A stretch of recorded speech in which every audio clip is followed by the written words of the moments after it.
Hi, thanks for joining me, Crafty Little Things, today. I just wanted to show you this gorgeous box, pop-up card box that I got from Steffi.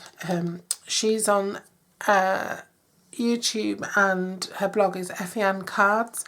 I'll link them below because you really need to go check her out. She's so talented.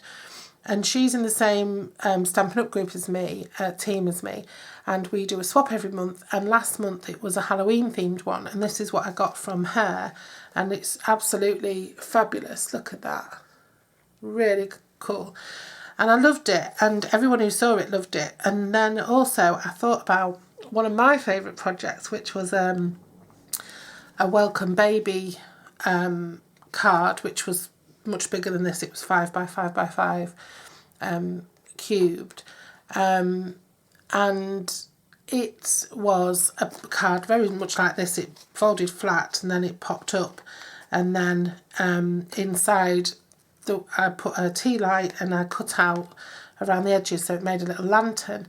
So I thought of combining this idea with that idea and making a little lantern.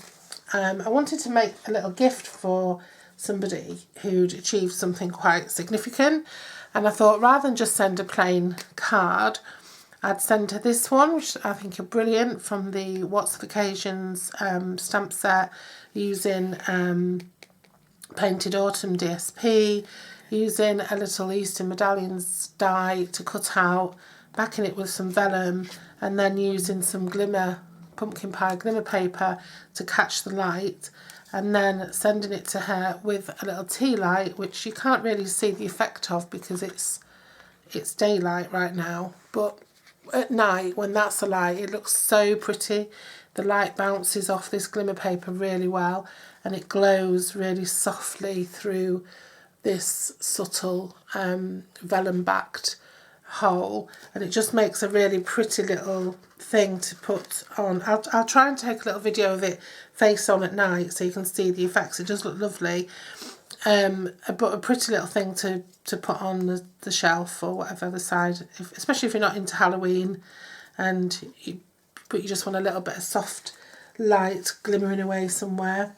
I also made this one, which is a Halloween version, using silver foil. It got a bit battered, I'm afraid, but yeah, the same sort of principle. And in that one I used one continuous piece of foil down the back, and that's what I'm going to do in this Christmas version. So for this you need a piece of 10.5 by 5 cardstock. I'm using real red for this one. I think it's real red, or is it cherry cobbler? No, it's real red. And then you also need a piece of, this is a little bit different to the others as well, you need a piece of 4 3/4. Is it 4 3/4 or did I do it 4 7/8? 4 7/8 by 2 3/8. Sorry, let me get the measurements right. 4 7/8 by 2 2/8, 2 1/4. 4 7/8 by 2 1/4, and then you need these pieces, which are 2 3/8 square, so you need 3 of those, 2 3/8 square. And then I have another piece that measures the same as that piece of glimmer paper, and this paper I'm using is Christmas Around the World DSP, because it's just really pretty. And then you don't need this. I don't know what that's for. Then I've made a little sentiment. I'm sorry about the edges, my trimmer blades, I'm waiting for some to come. They're on order, and they're just ripping my cardstock to pieces at the minute. I use the little things from the Little Things stamp set, and I've used a little bit, I've picked up some of the green from here, and I've used an old olive piece of cardstock, really good for using up scraps, this project. And then I've just cut out a wreath from this DSP, and I found that if you use your 1-inch punch, it cuts out the wreath perfectly, And then if you use your 1/2 inch punch, oh, I should have done this while it was still on, but that cuts out the centre perfectly, and you end up with your little wreath cut out for you nicely. So there's a little top tip. Right, so we're going to get started. I'm just wondering to myself, what's this for? I must have had an idea for it, but anyway, maybe it was just the offcut of this piece.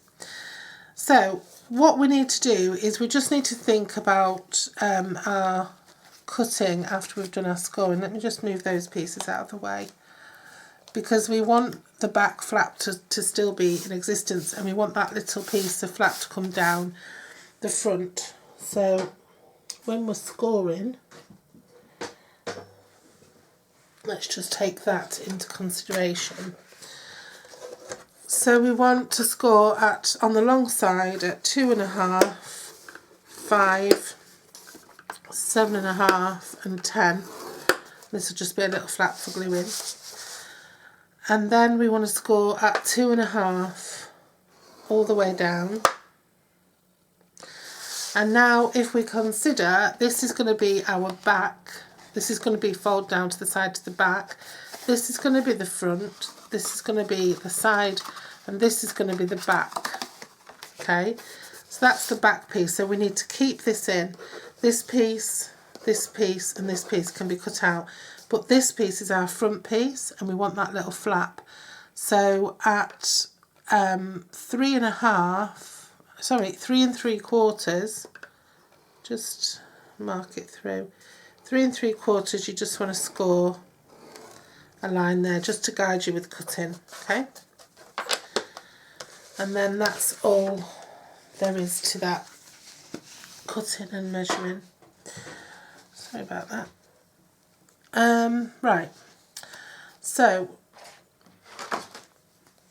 we can get rid of this piece, because that's the side. I have made this a couple of times and cut out the wrong pieces, but if you just remember that it's the pieces either side of your front piece that need to go, you won't go wrong. Just take that edge, just notch that in, but then this piece can go because this is the side. That piece, cut it where you've done that score line there, and this piece can go because it's the side, but we're keeping that back piece. And these pieces will be useful for tags and labels for other things, especially this time of year. You can make tons of gift tags and stuff out of your offcuts so that nothing's going to waste. Talking about going to waste, I've lost my bone folder. Right there. I was just using it. Oh, it's there. It's got a piece of lemon lime twist cardstock exactly the same size as my bone folder laid on top of it. So don't score your horizontal there, just score your verticals.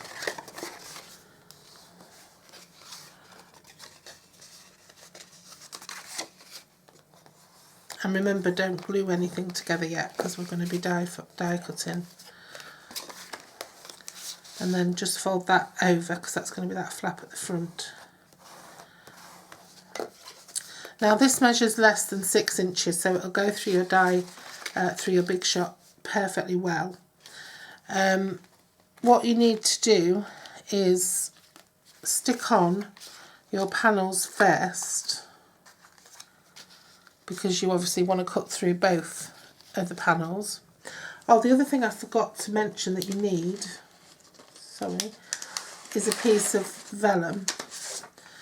I'm using this retired vellum which has got gold foiling on it, but we do have window sheet with foiling on it, acetate with foiling on it, and we do have the plain vellum which is just as good, or you can foil it yourself with a bit of a heat embossing. So what we're going to do is, this is going to be the front of our box. So this one's going to go on the back there, so that all the back is covered. And these are going to go on, these are the panels. And then we're going to die cut the shapes out of these three. We don't need one in the back. You can put one in the back if you want. This one here is going to be dropped so that we can put the flap down, okay? So that shape's going to be slightly lower and these two will be a little bit higher.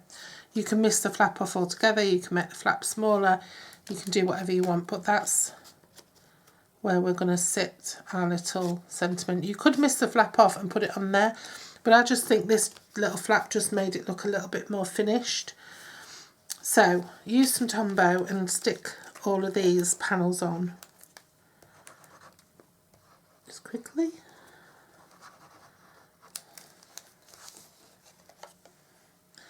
Make sure you've got them the right way up if they've got a directional pattern. These have got a directional pattern because the bows should be the right way up. I found a retired DSP the other day, a Christmas one that had these little bows all over it, and they were so cute, but they were really small ones. I don't know where it came from, must have been in a stack I bought. Never used it. Sometimes what happens is I see a DSP and I love it so much I save it for a special project, don't want to use it, and then I never use it and it retired before I had a chance to use it, which I'm trying not to let happen this year.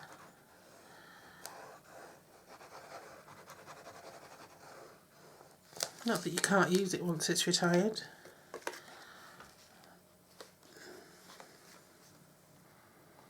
The only problem is if you do mass produce things, or if you do make to sell and somebody might want the exact same one, and if you haven't got it you can't make it. So then this piece goes on the back here, okay? Now it's up to you, you can leave this until after you've cut or you can put it on now. It's up to you, because that is less than the width of your trays for your big shot, so you can still get that through using the die. So I'm going to use a little die, same one I used for this one. It's a little sort of star shape out of the Easter medallions. It's just right for this. So I'm just going to pause you there while I go and cut that out. Thanks for waiting for me to come back. So you can see I've cut that out in those three places and it fits perfectly with the big shot. Now what I'm going to do is I'm just going to put my vellum backing on. So I'm going to use this one again, and I'm just going to use my 1 1/4 inch punch